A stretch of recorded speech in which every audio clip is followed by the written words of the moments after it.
Oke, salam rahayu, selamat datang kembali di channel Kak Tika.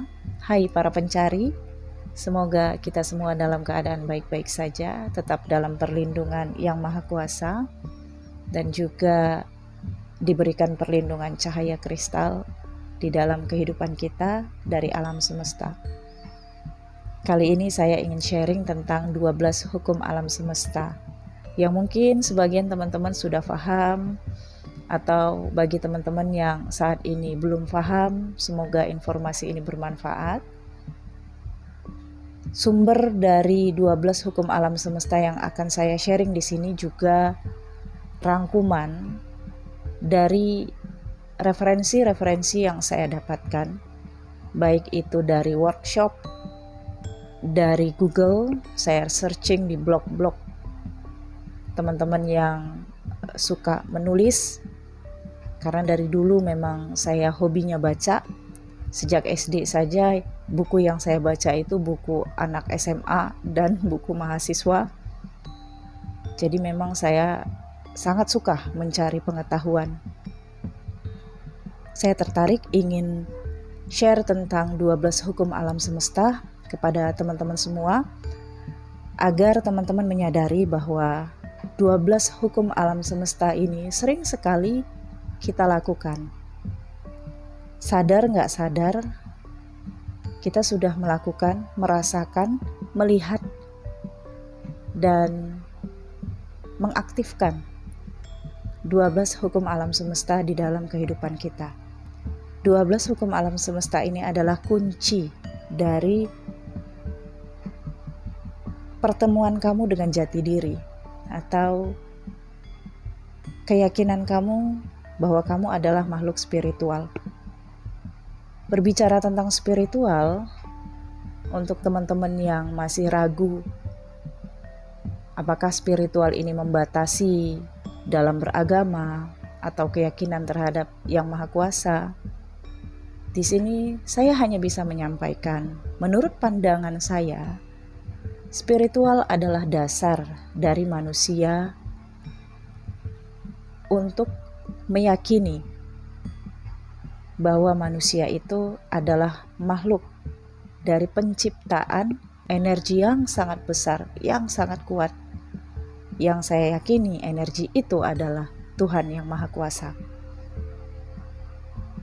Spiritual adalah dasar dari beragama. Agama adalah hukum atau batasan atau norma manusia hidup di bumi. Tanpa agama, manusia akan hidup tanpa batasan, tanpa larangan, tanpa sanksi, berbuat semaunya. Spiritual adalah cara atau media untuk manusia terhubung dengan Tuhannya dan dengan kepercayaan yang dijanjikan oleh Tuhannya. Bagaimana manusia bisa meyakini adanya surga, neraka, kalau bukan spiritualnya yang meyakininya? Bagaimana manusia itu bisa percaya bahwa berbuat baik itu akan mendapatkan pahala, kalau bukan spiritual yang meyakininya?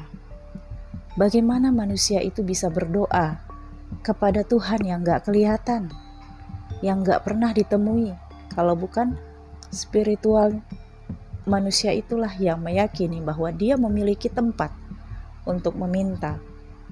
Dia memiliki Tuhan sebagai penciptanya, dan Tuhan yang melihat dia di mana saja. Jadi, spiritual adalah dasar dari kamu untuk terhubung kepada penciptamu. Oke? Nah, di sini 12 hukum alam semesta akan saya sampaikan. Bagi teman-teman yang memiliki pengalaman atau ingin berbagi tentang pengetahuan, mungkin yang saya sampaikan nantinya kurang lengkap atau kurang bisa difahami, silakan tulis di kolom komentar, tapi tetap berikan energi positif, karena komentar kamu akan dibaca oleh teman-teman yang lain. Oke? 12 hukum alam semesta. Yang pertama adalah hukum kesatuan atau hukum keesaan Tuhan. Ini yang pertama, atau the law of divine oneness. Hukum kesatuan berbicara tentang segala sesuatu yang ada di alam semesta ini yang saling terkait satu dengan yang lainnya. Bahkan sekecil debu pun masih ada keterkaitannya dengan bumi, dengan batu, kemudian dengan gunung, tumbuhan, manusianya, hewan, dan yang lainnya. Semua seperti rantai yang terkait satu dengan yang lainnya. Dan apapun yang tercipta di alam semesta ini, di bumi, bahkan di angkasa, ketika kita lahir, ada pengaruh planet-planet di dalam kehidupan kita. Ada pengaruh gerhana bulan, gerhana matahari, pengaruh perputaran Jupiter, retrograde-nya Merkuri, atau Jupiter atau Saturnus, dan yang lain sebagainya. Memiliki keterikatan satu dengan yang lainnya. Memiliki pengaruh satu dengan yang lainnya. Kepada semua makhluk hidup yang tercipta dan kepada semua alam semesta yang mengelilingi kita. Jadi, hukum kesatuan adalah hukum keesaan Tuhan. Ketika kita menyadari kita bukan apa-apa, kita hanya bagian kecil dari alam semesta.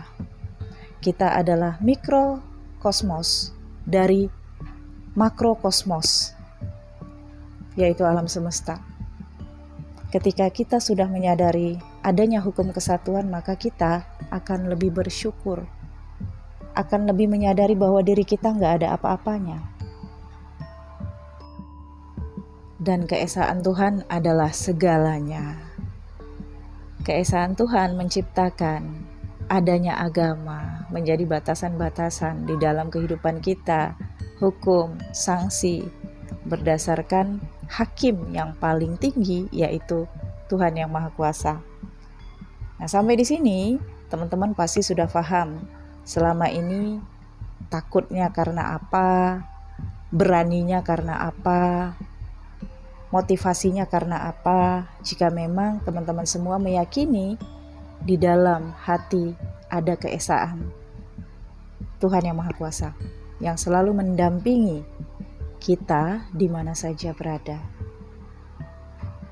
Jadi sampai di sini teman-teman sudah paham bahwa itu adalah bagian dari hukum kesatuan dan hukum keesaan Tuhan atau the law of divine oneness. Yang kedua, hukum tarik-menarik atau the law of attraction atau the law of bioelectromagnetic. Kenapa law of attraction dikatakan the law of bioelectromagnetic? Karena sesungguhnya apa yang difikirkan oleh manusia itu adalah gelombang yang disebut dengan vibrasi.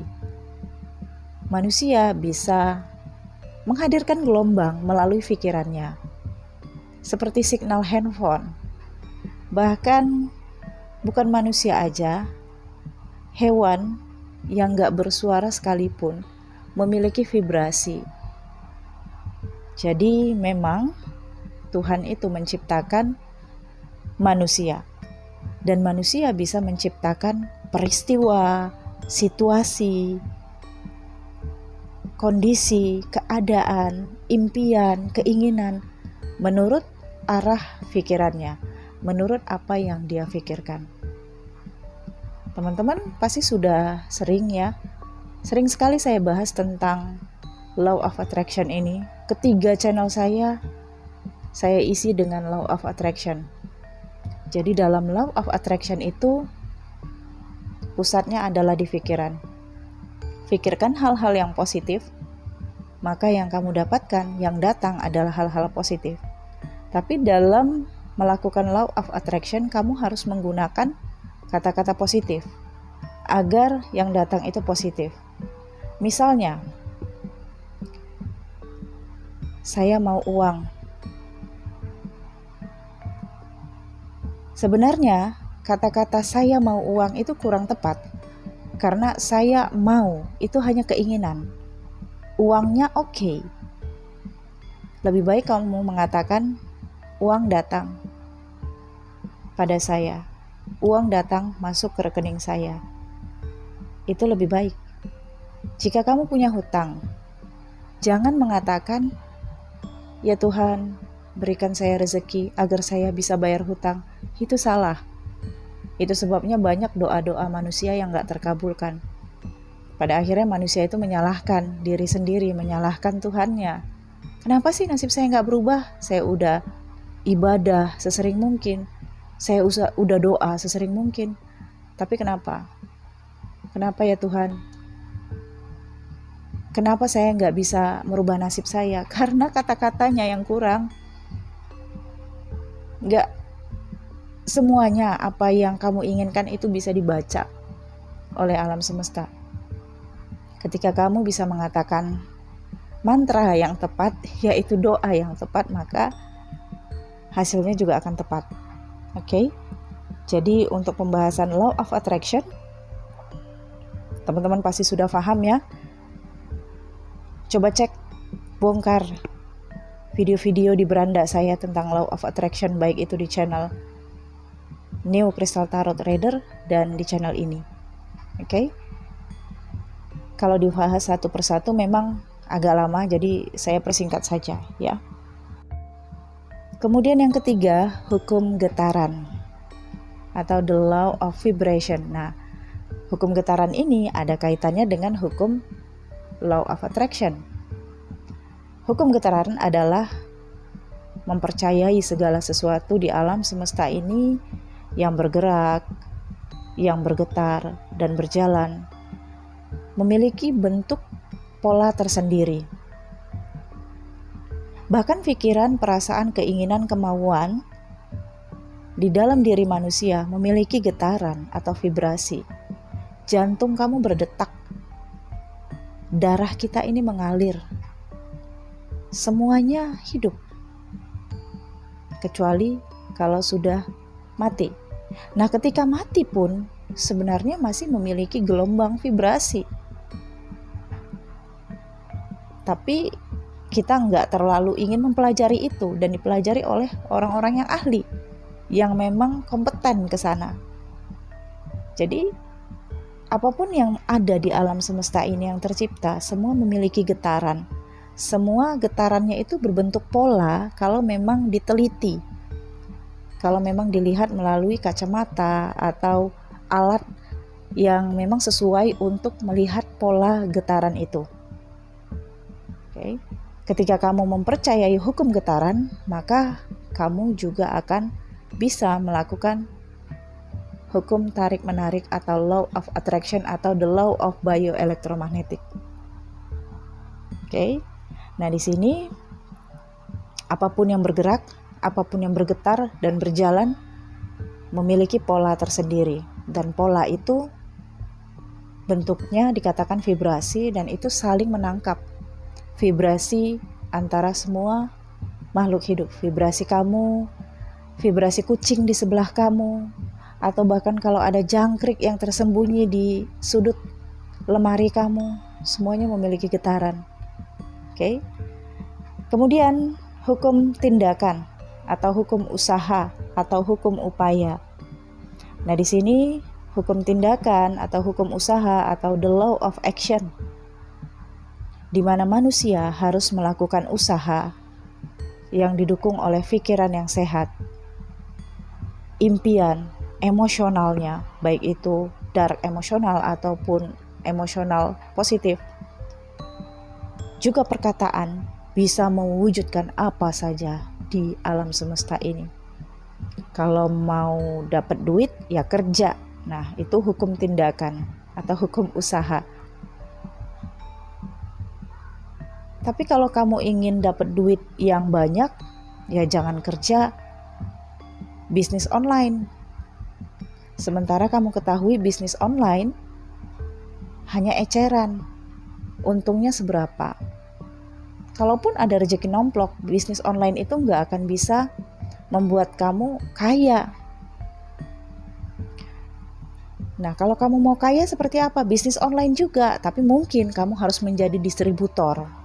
Jadi ada usaha yang tingkatannya itu akan menghasilkan tingkatan hasil yang sama. Jadi kamu harus paham juga kemampuan kamu dengan kualitas kamu dengan apa yang akan kamu dapatkan. Lakukan usaha, lakukan upaya sesuai apa yang kamu mampu saja. Jangan melebih-lebihkan dan jangan memaksakan. Karena ketika kamu memaksakan, kamu bisa saja melanggar hukum tindakan atau usaha ini. Oke? Nah, kemudian hukum pasangan yang kelima, atau the law of correspondence. Di alam semesta ini tercipta berpasang-pasangan. Ada matahari, ada bulan, ada bintang, ada planet. Ada hitam, ada putih. Ada langit, ada bumi. Ada tinggi, ada rendah, dan lain sebagainya. Energi, cahaya, benda, semua makhluk di bumi dan langit diciptakan berpasangan. Bahkan apa yang tidak kamu ketahui sekalipun sebenarnya memiliki pasangan. Ada penyakit, ada obatnya. Dan kamu akan menemukan pasangan dari apa yang ada di bumi ini jika kamu memang ingin mencarinya. Oke, kemudian hukum sebab akibat atau the law of cause and effect. Nah, di sini hukum sebab akibat pernah juga sih saya sampaikan di pembacaan kartu tarot saya ya. Kalau saya katakan, nah ini hukum karma, itulah dia hukum sebab akibat. Atau saya juga pernah menyampaikan ini adalah hukum sebab akibat. Nah, itu adalah kata lain dari hukum karma. Tidak ada sesuatu yang terjadi di dunia ini secara kebetulan. Kamu jatuh, itu sebabnya karena apa? Pasti ada sebabnya. Setiap aksi menimbulkan reaksi. Ada tabur, ada tuai. Ada karma, ada dharma. Ada hikmah, ada azab. Jadi semuanya akan terjadi sesuai dengan aksi yang kamu lakukan, yang kita lakukan. Oke. Kemudian yang ketujuh, hukum kompensasi atau the law of compensation. Nah, hukum kompensasi ini untuk manusia-manusia yang seperti berhak mendapatkan reward, keberkahan, keberhasilan yang diterima dari hukum usaha atau hukum tindakan yang dia lakukan. Hukum kompensasi misalnya kamu dapat reward, kamu dapat hadiah, kamu dapat berkah, kebaikan, persahabatan, suami yang baik, setia, istri yang soleha, kamu dapat warisan, kamu dapat anak yang berbakti, yang nurut, kemudian dapat jabatan. Itu semuanya adalah hukum kompensasi dari hukum usaha atau hukum tindakan yang kamu lakukan. Jadi nggak akan ada hukum kompensasi kalau kamu nggak melakukan hukum tindakan atau usaha. Nah, hukum kompensasi yang akan kamu dapatkan akan terjadi jika memang effort kamu atau perjuangan kamu dalam hukum tindakan dan usaha itu juga tinggi. Oke, jadi harus ada level-levelnya. Oke, kemudian di sini hukum transmutasi energi yang kekal atau the law of perpetual transmutation of energy. Nah, di sini dalam hukum transmutasi ini sebenarnya perubahan ya. Jadi mutasi itu kan kata dasar yang berarti perubahan. Nah, sebenarnya hukum ini adalah bagian dari yang sering kita lakukan, yaitu merubah nasib. Takdir sudah terjadi, tapi nasib kan belum. Bahkan ada ayat yang mengatakan Tuhan tidak akan merubah nasib suatu kaum kalau kaum itu tidak merubahnya. Nah, untuk merubah nasib adalah hukum transmutasi energi yang kekal. Kamu harus menciptakan atau manusia harus menciptakan getaran dan energi yang lebih tinggi, upaya yang lebih kuat untuk mengubah nasib menjadi lebih baik. Kecuali memang manusia itu sudah ditakdirkan ketujuh turunan akan menjadi kaya raya misalnya. Tapi kalau kamu dilahirkan dalam keadaan menengah ke bawah, untuk menjadi kaya harus effort atau melakukan hukum transmutasi energi yang kekal ini lebih kuat.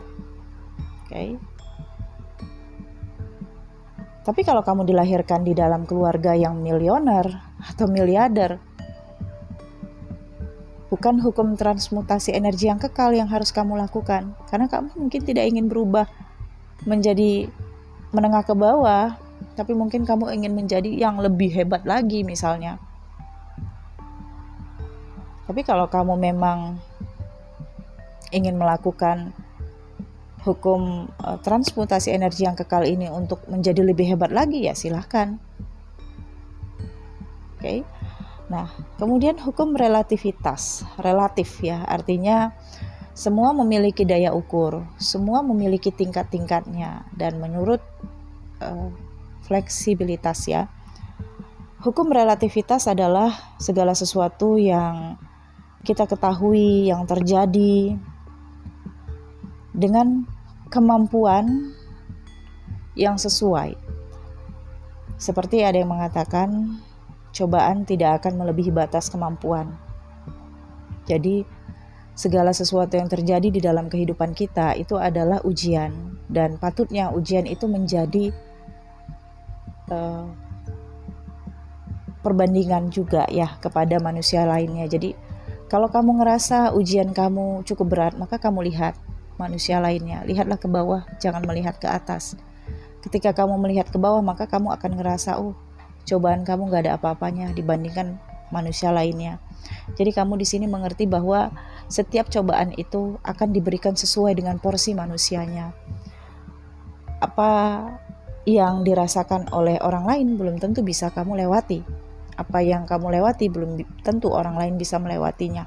Ya, jadi ini yang disebut dengan hukum relativitas. Kemudian hukum polaritas atau the law of polarity. Nah, hukum polaritas di sini seperti tindakan ataupun upaya dan usaha manusia untuk mengubah pikiran yang tidak diinginkan dengan berpikir pada hal-hal yang berlawanan. Ini juga mengatakan bahwa setiap segala sesuatu memiliki kelemahan. Segala sesuatu memiliki lawan. Bukan pasangan, tapi lawan. Di atas langit masih ada langit. Hukum polaritas mengajarkan manusia tidak boleh sombong, karena kemampuan kamu bisa saja memiliki kelemahan. Diri manusia memiliki kelemahan yang tidak patut untuk menyombongkan kelebihan dari diri kamu, karena sesungguhnya kelebihan yang ada di diri manusia untuk menutupi kelemahannya. Seperti kura-kura yang diberikan cangkang keras karena untuk menutupi kelemahannya.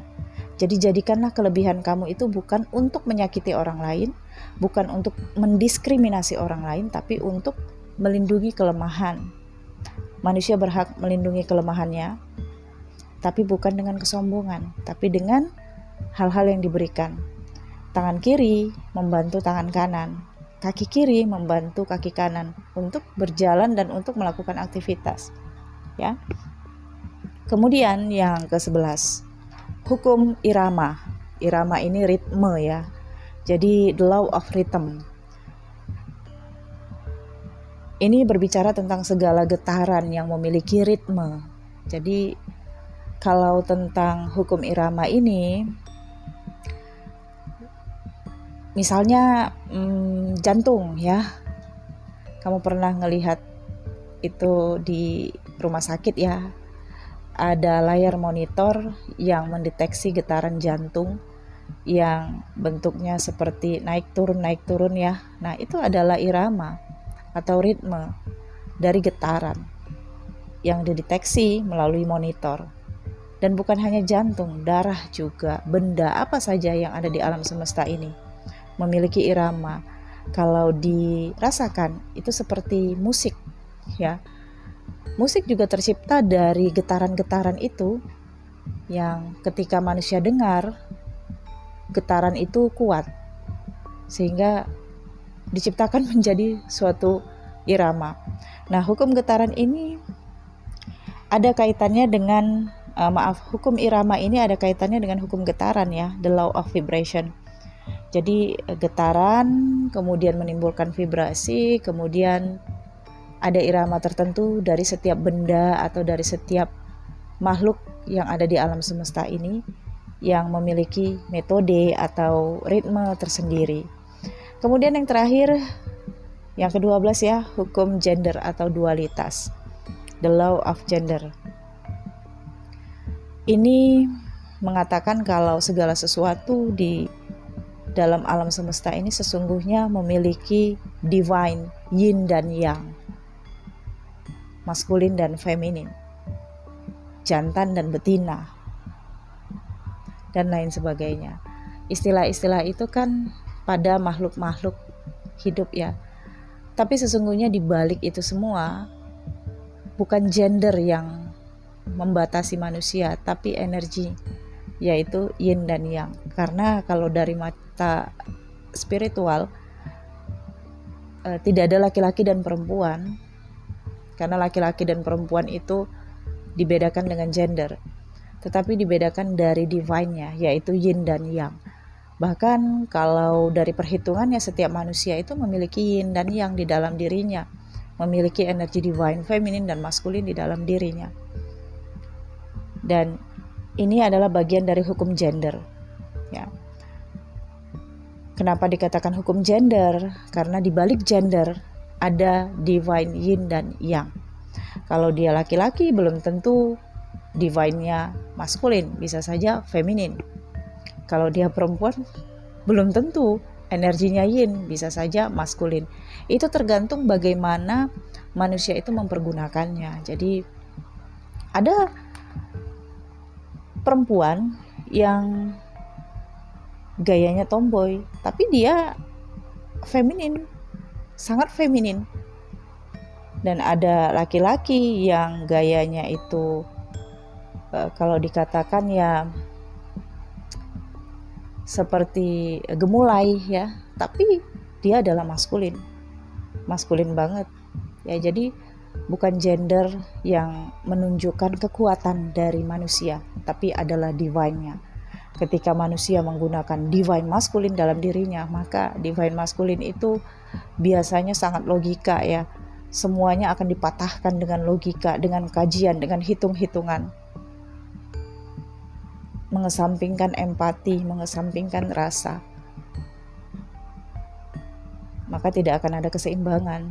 Tapi kalau ada energi yin di dalam dirinya, maka akan ada keseimbangan, yaitu menggunakan perasaan dan menggunakan logika. Baik, semoga ini bermanfaat teman-teman semua. 12 hukum alam semesta ini sering kita lakukan ya di dalam kehidupan kita. Ketika teman-teman menyadari tentang 12 hukum alam semesta, maka ini adalah dasar untuk teman-teman memahami tentang spiritual. Jadi kalau mempelajari sesuatu, baiknya mempelajari semuanya dari dasar dulu. Karena ketika kita mengetahui dari dasar, maka kita tahu apa yang kita butuhkan di kemudian harinya atau di lanjutannya dalam pembelajaran kita atau dalam perjalanan spiritual. Oke? Silakan tulis di kolom komentar untuk pengalaman teman-teman semua. Semoga ini bermanfaat ya. Jangan lupa di like, comment, share. Video ini berlaku kapan saja ketika kamu membutuhkan informasi ini. Salam, sampai ketemu. Terima kasih. Bye.